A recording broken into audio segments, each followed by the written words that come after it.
Hey folks, Happy New Year. Although I don't really celebrate New Year because I follow the pagan calendar.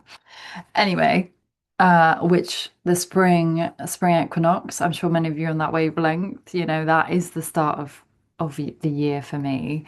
Because the energy, we're in the depths of winter, and to set all these resolutions just seems balmy to me. So if you're on that wavelength, we're still in hibernation, we're still needing to rest, and it's not about not taking action, it's just being more intentional and less pressure. So if you're feeling the pressure to have to know what you're going to do or what you're going to achieve this year, you don't have to put that pressure on yourself, right?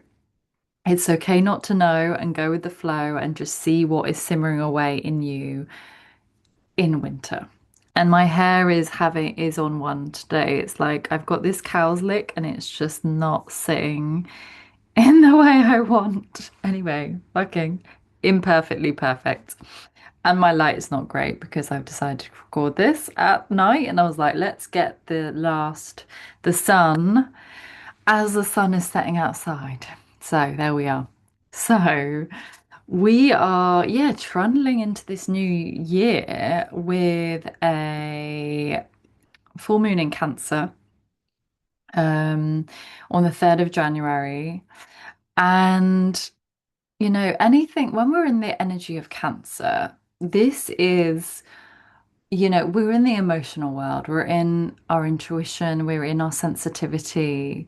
Like water is, Cancer is about soul memory. It teaches us where we came from. And, it connects us with our ancestors and our ancestors' medicine. And this might not be real, they may not be ancestors that you've met before. They may be people that are guiding your path. Your spiritual path, and you can connect with them, you can call on them. So this is like a really good time to connect with your wise, well, and healed ancestors. That's what I call in because you don't want to call in the ones that aren't healed. Because we can actually attract in negative energies. I think a lot of people, and I was quite naive to the spiritual world, that it's all good, but no, there are negative energies you can call in. So just be mindful when you're doing those practices to protect your energy field. I'm always talking about this. Protect your energy field so that you're in that bubble of light and protection, and then you won't attract those negative energies into your energy field. It's like spiritual hygiene. Um, so this Cancer full moon is happening at 2 degrees 7 seconds.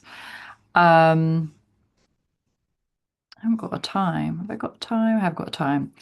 At 10:02 GMT time. So like Cancer, like I said, we're in the intuitive realm. But with the full moon, we have that polarity. We have this polarity between Capricorn and Cancer because Capricorn is opposite Cancer. And, Capricorn is the builder, the one that is aiming for the top of the mountain.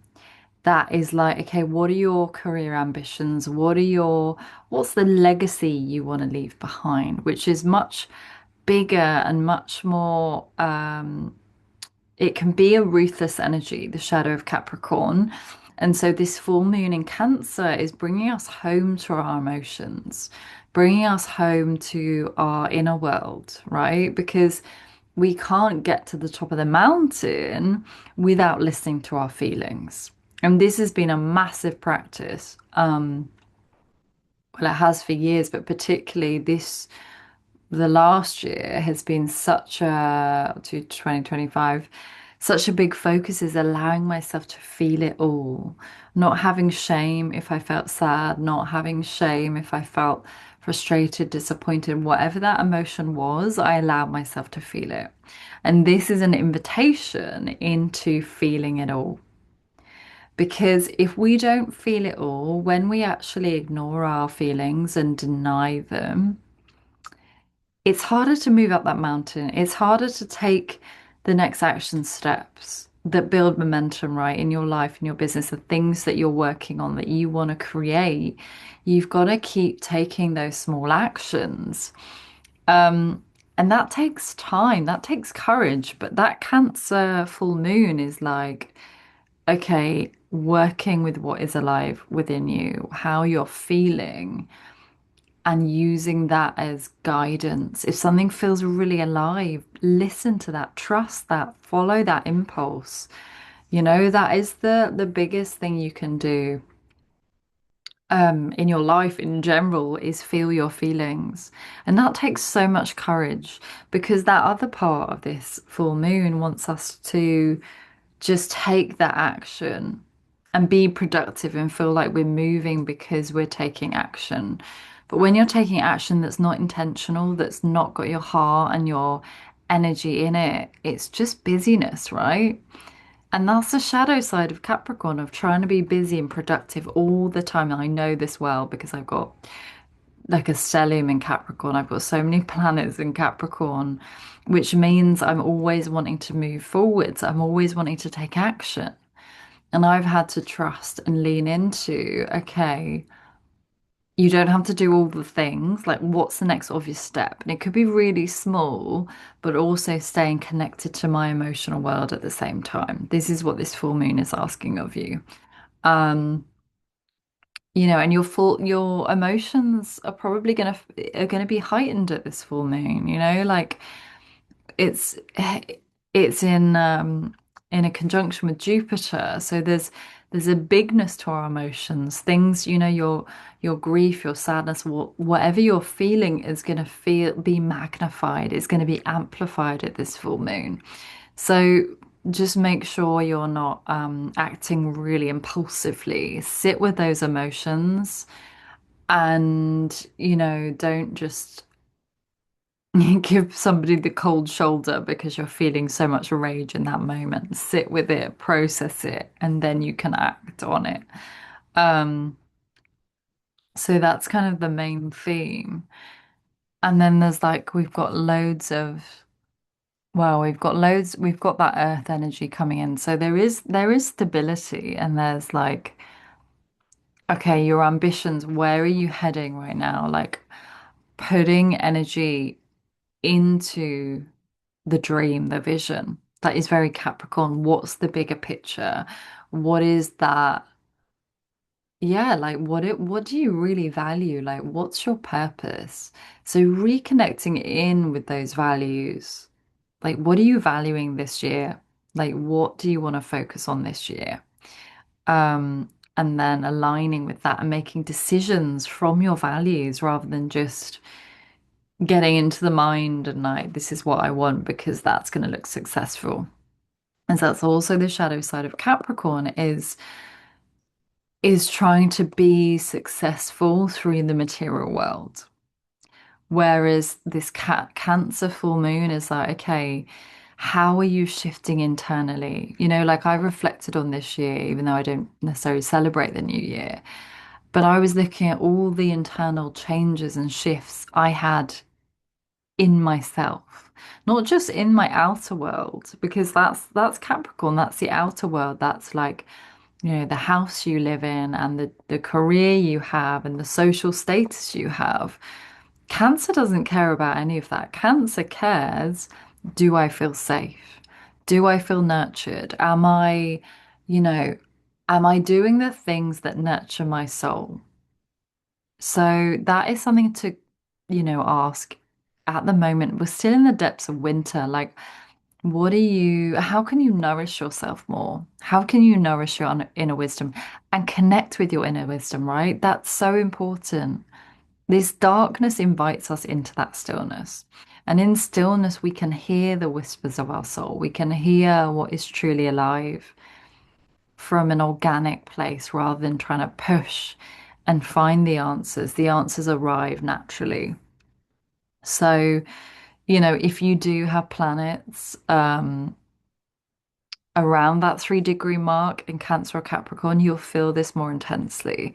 But in general, for everyone, this is a real focus to tend to your emotional world because you're as well as full moon is like you need to push ahead, but it's like your emotional world, your inner world needs to be aligned with those visions that you're moving towards. So be careful you don't get into mindless activity. Like you're not trying to busy yourself because you feel like a pressure that you need to move, but you're moving on something that doesn't really have your whole energy in, something that you don't feel excited about, right? Um, yeah, because that Capricorn can be blindsided by ambition. You know, the mountain goat is like, we're just going to keep moving. And it's quite a ruthless energy. If it doesn't have that Cancer, excuse me, emotional integration, on board, it's like there's a harshness to that. And so it's opening our minds. Neptune is at the end degree of Pisces, and it's like, okay, what's that spiritual vision for you? What is your higher self? What does your higher self really love to do? If you didn't have to worry about the material things in your life, what would you create? I always ask this question. Like, what would you love to create? And don't get attached to the outcome of how that's going to happen, but what would you love to create? Like dreaming up. There's this real dreamy energy here, but also that daydream needs to be in with practical action. So there's a part of us that's like, right, I'm heading to that mountaintop. I'm heading to, where I want to go in life. And there's this almost sabotage. There's this sabotaging part of us that gets pulled back into that looping pattern, whatever it is for you, perfectionism, procrastination that actually stalls you and stops you acting on that vision because you don't think you're good enough, you don't think you're qualified enough, you don't think you're ready right now. You'll never be ready, right? Those visions live inside of you. They're a part of your soul. They're a part of your soul blueprint. And that's what you delve into when you look at your birth chart. It's like you're born with that chart for a reason. You're here to fulfill on that mission, and you have those challenges as part of your medicine. So don't be disheartened by the struggle and the obstacles because that is your medicine. I always say the wound is the gift because whatever you've experienced, your hardships are what make you. They're what make you stronger and they're what, people can learn from about you. Um, so yeah, there's almost like a real breakthrough coming around our soul purpose and just bringing your heart on board. I know this sometimes I can feel disintegrated where I'm going for the vision, I'm doing all the things, and then I forget to bring in this aliveness and this passion into it. So make sure you're bringing that deep knowing, that deep feeling into your creations because otherwise it feels dead. It feels soulless. So this is about soulful action. This is about integrating your soul and your mind and the soul into your vision again. Um, yeah. Because I know we've been in a bumpy year, there's been so much going on astrologically, and then a lot of the outer planets have shifted signs. So we're still in this kind of cataclysmic energy. But this full moon is going, be more tender with yourself, be more gentle. You don't have to push right now. You don't have to know how that whole vision's going to come together. You just have to know what the next step is. That's it. You just have to take the next step. And then after that, okay, you've taken the step, you made momentum. What's the next step now? What's the next obvious thing for me to do? And that's really how you build momentum. We just complicate things so much. So this is coming back to simplicity, coming back to your heart and that deep knowing, that deep feeling. Cancer, people with lots of Cancer energy are very connected to the moon cycles. it's about cyclical living. How can you live more in tune with your natural rhythm? Particularly in following your menstrual cycle if you're a woman, because this is revolutionary and you're not pushing against your natural energy, you're going with it, and things flow much more easily. So, yeah, this is about the soul memory, connecting with your healed wise and well ancestors, and knowing that you carry the gifts of your ancestors in your DNA, even if you didn't know them.